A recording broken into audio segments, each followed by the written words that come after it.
Ils m'ont dit, voilà, il faudrait vous faire à l'idée que votre fille vivra dans un centre de jour, qu'elle ne pourra jamais avoir un job, etc.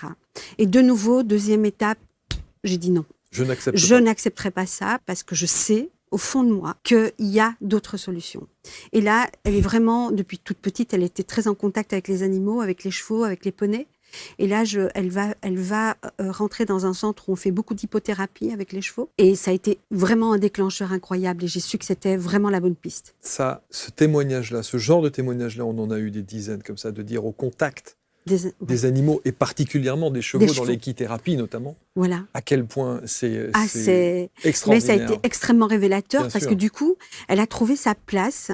Et comme dans ce centre équestre, où c'était vraiment, le focus, c'était vraiment l'hypothérapie et l'équithérapie, elle a reçu des enfants ou des adolescents ou même des adultes qui venaient pour être en contact avec les chevaux.